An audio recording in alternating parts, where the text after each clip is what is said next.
அன்புள்ள நண்பர்கள் அனைவருக்கும் வணக்கம். ஓம் குருர் பிரம்மா குருர் விஷ்ணு குருதேவோ மகேஸ்வரः குரு சாட்சாத் பரபிரம்மா தஸ்மை ஸ்ரீ குரவே நமः. குரவே சர்வலோகானாம் விஷதே பவரோகிணாம் நிதயே சர்வ வித்யானாம் ஸ்ரீ தக்ஷணாமூர்த்தயே நமः. எல்லா அனைத்து விதமான குருமார்களுக்கும் ஆதி குருவாகிய சிவனுக்கும் ஆதியோகி சிவபெருமானுக்கும் எனது பணிவான வணக்கங்களை தெரிவித்துக் கொண்டு நண்பர்கள் அனைவருக்கும் நம்ம குரு பயிற்சி அதை பற்றி தான் பார்க்க போகிறோம். குரு அப்படின்றது நம்மளை காக்கக்கூடிய கடவுள் அப்படின்ற ஒரு கடவுளாகவே கூட நம்ம நினைக்கலாம். ஏன்னா குரு பகவான் எடுத்துக்கணும்னா அவர் நம்ம ஜாதக ரீதியாக ஜோதிட ரீதியாக பார்த்தீங்கன்னா குரு பகவான் நமக்கு குழந்தை பிறக்கணுமா குரு பார்வை இருக்கா அப்படின்னு சொல்லுவாங்க. கல்யாணம் ஆகணுமா குரு பார்வை இருக்கான்னு சொல்லுவாங்க. படிப்பு நல்லா இருக்குமா குரு பார்வை இருக்குமா சொல்லுவாங்க. வேலை வேணுமா பணங்காசன் தனக்காரகன் பேர் பணங்காசன்னா குரு பார்வை வேணும்பாங்க. குரு நல்லா இருந்தாருன்னா பெரிய அதிகாரிகள் ஆகிறதுக்குலாம் வாய்ப்பு இருக்கு அப்படின்னு சொல்லுவாங்க. ஸோ இது மாதிரி குரு பார்த்தீங்கன்னா எல்லாத்துலையும் ஒரு முழு சுப கிரகமாக இருக்கக்கூடியது குருவாகும். அவர் இந்த வருஷம் திருக்கணிதப்படி இந்த வருஷம் மார்ச் மாதம் 14ஆம் தேதி ரிஷப ராசியிலிருந்து மிதுன ராசிக்கு பயிற்சி ஆகிறார். அதனால ஒவ்வொரு ராசிக்கும் எந்த விதமான பலன்கள் ஏற்படுறது அப்படின்னு நம்ம பார்க்க போறோம். ஒவ்வொருத்தருக்கும் இந்த குரு பகவான் எந்த விதமான தாக்கங்களை வாழ்க்கையில் ஏற்படுத்துறாரு, அதாவது குடும்பம், தொழில், பணங்காசு, உடல்நிலை, இதில் எந்த விதமான பாதிப்புகளை ஏற்படுத்துவார், அதுக்கு நம்ம என்ன பண்ணிக்கலாம் அப்படிங்கிறது தான் இந்த பார்வையோட நோக்கம். இது ஒரு ஜென்ரலான பொதுவான பலன்கள். இந்த பலன்கள் மட்டும் இல்லை, அவங்கவுங்களோட தசாபுத்தி படி இது மாறுறதுக்கான வாய்ப்புகள் நிறையா இருக்கு. அதனால இதில் சொல்லக்கூடிய விஷயங்கள் யாரும் பயப்படுறதுக்காகவோ பயமுறுத்துறதுக்காகவோ இல்லை. நீங்கள் ஒரு கிளான்ஸ் தெரிஞ்சுக்கப்போ அதே மாதிரி பல விஷயங்கள் இருக்கு. உங்களுடைய உழைப்பு, தன்னம்பிக்கை, உங்களுடைய முயற்சி, விடாமுயற்சி இதெல்லாமும் உங்கள் வாழ்க்கையில் மிகப்பெரிய மாற்றங்களை ஏற்படுத்தும். தெய்வத்தால் ஆகாதுன்னு முயற்சி தன் மெய்வருத்த கூலி தரும் அப்படின்னு சொல்லி திருக்குறளில் கூட சொல்கிறாங்க.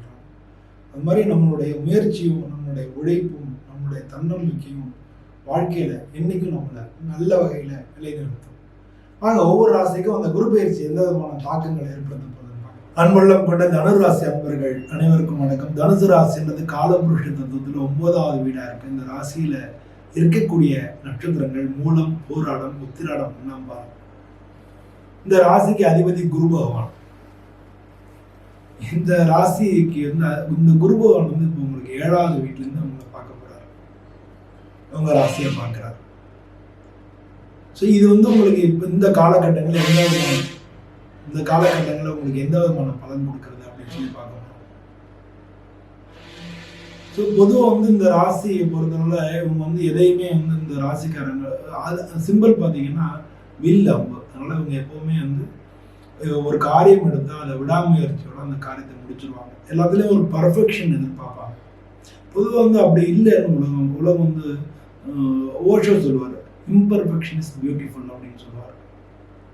அதனால இந்த உலகம் முழுமையாக பர்ஃபெக்டாக இருக்கா அப்படின்னா இல்லை.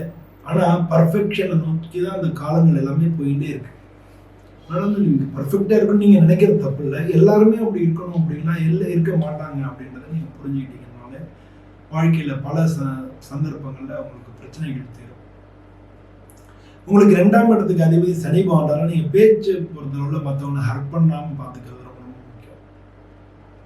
பொதுவாக இந்த தனுர் லக்னக்காரங்களுக்கு இது வரைக்கும் உங்களுக்கு உடல்நிலை கோளாறுகள், அது மாதிரி பல பேருக்கு சுகர் கம்ப்ளைண்ட், அதனால பிரச்சனைகள் இதெல்லாம் இருந்திருக்கும். உங்கள் ராசி அதிபதி உங்கள் 4வது வீட்டுக்கும் அதிபதியாக இருக்கக்கூடிய குரு பகவான் 7வது வீட்டிலேருந்து உங்கள் ராசியை பார்க்குறாரு. இது மூலமாக பல பேருக்கு என்னன்னா பல பேர் வெளிநாடு போகணும்னு நினைக்கிறோம். வெளிநாட்டுக்கான வாய்ப்புகள் கிடைக்கும், புதிய தொடர்புகள் கிடைக்கும், வியாபாரம் பண்ணுறவங்களுக்கு புதிய ஒப்பந்தங்கள் கையெழுத்தாகும். எல்லா காரியமும் தள்ளி போயிட்டு இருந்தாலும் நல்லபடியாக நடக்கும். பொருளாதார நிலை நல்லா மேம்படும். ஏன்னா உங்களுக்கு 2ஆம் இடம் தனஸ்தானத்துக்கு அதிபதி சனி பகவான் 4வது வீட்டில் குருபவனோட வீட்டில் இருக்கார். குருபவன் உங்களை பார்க்குறாரு. ஸோ அப்படி இருக்கும் பொழுது உங்களுக்கு 3வது இடத்தை பார்க்குறாரு. அதனால உங்களோட முயற்சிகள் அதிகரிக்கும். உங்களோட முயற்சிகள் அதிகரிக்கிறதுனால பொருளாதார ரீதியான வாய்ப்புகளும் அதிகரிக்கும். அது மட்டும் இல்லை, குருவான் உங்கள் லாபஸ்தானத்தை பார்க்குறாரு. நீங்கள் அதனால் எதெல்லாம் தொடுறீங்களோ தொட்டதெல்லாம் பண்ணலாம், தொடுறதெல்லாம் ஜெயிக்கும். அதனால் இந்த காலகட்டங்கள் வந்து உங்கள் பொன்னான காலகட்டங்கள் அப்படின்றத நீங்கள் எடுத்துக்கணும். இது வரைக்கும் நீங்கள் இருந்த கொஞ்சம் ஸ்லாகிங்காக இருந்ததெல்லாம் மாறி முழுமையாக உங்களுடைய முயற்சியை போட்டு இப்போ வந்து வாழ்க்கையில் முன்னேறதுக்கு உண்டான மிகப்பெரிய காலகட்டங்களாக இருக்கு. இந்த மாதிரி காலகட்டங்களில் நீங்கள் உங்களுடைய எஃபர்ட்ஸ் நீங்கள் முழுமையாக போட்டீங்கன்னா நிச்சயமாக ஜெயிக்கலாம். இந்த மாதிரி தெரிஞ்சுக்கிறதுக்காக தான் நீங்கள் ஜாதகத்தை பார்க்கணும் அப்படிங்கிறது. உங்களுடைய சுய ஜாதகத்தில் என்ன தசா புத்திகள் நடக்கிறது, அப்போ இந்த குரு பார்வை எந்த மாதிரியான விளைவுகளை உங்களுக்கு ஏற்படுத்தும், இதை வந்து நீங்கள் தெரிஞ்சுக்கிட்டு அதே நேரத்தில் உங்களுடைய முயற்சி, உழைப்பு, தன்னம்பிக்கை இதெல்லாமே வச்சுக்கணும். இறை அருளையும் கூட வச்சுக்கணும். இதெல்லாம் இருந்ததுன்னா நீங்கள் வாழ்க்கையில் ஜெயிக்கிறது நிச்சயம் உறுதி. இந்த ராசிக்கு அதிபதி குரு பகவான்றதுனால பொதுவாக நீங்கள் ஒவ்வொரு வியாழக்கிழமையும் குரு தட்சிணாமூர்த்தி, சிவன் கோயிலில் இருக்கக்கூடிய குரு தட்சிணாமூர்த்திக்கு நெய் விளக்கேற்றி அவருக்கு ஒரு முல்லை மலர் வந்து அவருக்கு சாத்தி அவரை பிரார்த்தனை பண்ணி வேண்டின்னு வந்தீங்கன்னா நல்லது.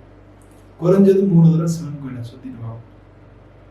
ஒவ்வொரு வியாழக்கிழமையும் இதை பண்ணலாம். முடிஞ்சால் வியாழக்கிழமை பாலாபிஷேகம் பண்ணலாம். குருபவனுக்கு எல்லாம் உங்களால் என்ன முடியுமோ எல்லாமே பண்ணலாம். இல்லை சுண்டல் போட்டு 4 பேருக்கு வந்து விநியோகத்துக்கு ஏற்பாடு பண்ணி கொடுக்கலாம். நவகிரகங்களை 9 முறை சுற்றி வரலாம். இது மாதிரி வந்து உங்களால் என்ன முடியுமோ அதை நீங்கள் பண்ணுறது உங்களை இன்னும் வந்து பாக்கியசாலியாகும். இந்த காலகட்டங்கள் உங்களுக்கு வந்து மிகப்பெரிய லட்சாதிபதி கோடீஸ்வரன் சொல்லுவாங்க, அந்த மாதிரி உங்களுடைய முயற்சிக்கு தகுந்த மாதிரியான பலன்கள் கிடைக்கும். ஸோ முழுமையாக உங்களுடைய எஃபர்ட்ஸை போடணும். அதுக்கு வந்து கவனச்சிதறல் இல்லாமல் இருக்கிறதுக்காக நீங்கள் குரு பகவானை வழிபடுறது ரொம்ப ரொம்ப நல்லது. உங்களுடைய சுய ஜாதகத்தில் இப்போ என்ன தசாபுத்தி நடக்கிறது அப்படிங்கிறதையும் பார்த்துக்கிறதும் நல்லது. அதுக்கு தகுந்த மாதிரியான முயற்சிகளை நீங்கள் போட முடியும். ஆனால் ஜாதகத்தையே இப்போ பார்த்துட்டு இருக்கணும் அப்படின்ற அவசியம் கிடையாது. அதான் சொல்றேன், வெற்றிக்கு வந்து உங்களுடைய தன்னம்பிக்கை, உங்களுடைய உழைப்பு, உங்களுடைய முயற்சி இதுதான் அடிப்படை காரணம். எஃபர்ட்ஸ் தான் காரணம்.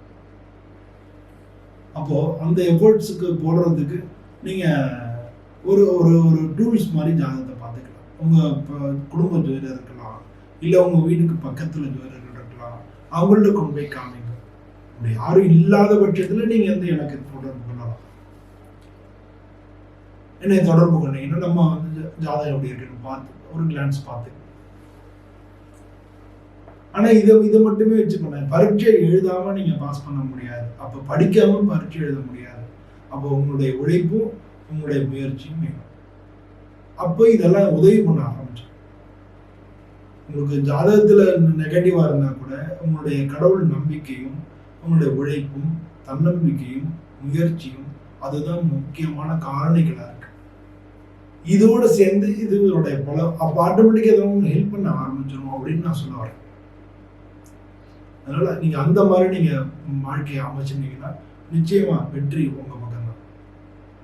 இந்த காலகட்டங்கள் உங்களுக்கு மிக மிக நல்லா இருக்கு. ராகித பயிற்சியும் நல்லா இருக்கு, சனி பயிற்சியும் நல்லா இருக்கு, குரு பயிற்சியும் உங்களுக்கு நல்லா இருக்கு. அதனால தனுராசி அன்பர்களுக்கு இந்த காலகட்டங்கள் மிக மிக நல்ல காலகட்டங்களா இருக்கு. நான் சொன்ன மாதிரி சுவாமியை பிரார்த்தனை பண்ணிக்கோ, உங்களுடைய முயற்சிகளை விடாம வச்சுக்கோங்க. நிச்சயமா வெற்றி உங்க பக்கம் தான். அது மட்டும் இல்லை, இந்த வருஷம் கடைசியில 10ஆம் மாசத்துலேருந்து 12ஆம் மாசம் வரைக்கும் குரு அதிச்சாரமா உங்க ராசிக்கு 8ஆம் இடத்துக்கு போறாரு. இந்த காலகட்டங்கள் மட்டும் கொஞ்சம் ஜாக்கிரதையா இருக்கு. ஒரு சில பேர் பிரச்சனைகளை மாட்டிக்கிறதுக்கான வாய்ப்புகள் நிறைய இருக்கு. ஆனா அதே காலகட்டங்களில் உங்களுக்கு பணவரவு வந்து நியமிக்காத மறைமுக வருமானங்கள், திடீர்னு பணவரவு கிடைக்கிறதுக்கு வாய்ப்புகள் இருக்கு. உங்களுடைய பேச்சுக்கு வந்து பெரிய மரியாதை. இந்த மாதிரி காலகட்டங்களில் நீங்கள் அதையும் நீங்கள் கன்சிடர் பண்ணிக்கணும். நீங்கள் நேர்மையாக போகும்போது உங்களுடைய எந்த காலகட்டங்கள் இருந்தாலும் சின்ன சின்ன பிரச்சனைகளையும் சின்ன இதுவும் கொடுக்குமே தவிர பெருசாக கவுக்காது. நீங்கள் நேர்மையாக போகாட்டினா பல பிரச்சனைகளை நீங்கள் எதிர்கொள்ள வேண்டி வரலாம். அதனால் இந்த மாதிரி வாழ்க்கையை நீங்கள் பார்த்துக்கிட்டிங்கன்னா எப்போவுமே கடவுள் உங்கள் பக்கம் தான், வெற்றியும் உங்கள் பக்கம் தான். எல்லோருக்கும் நன்றி, வணக்கம்.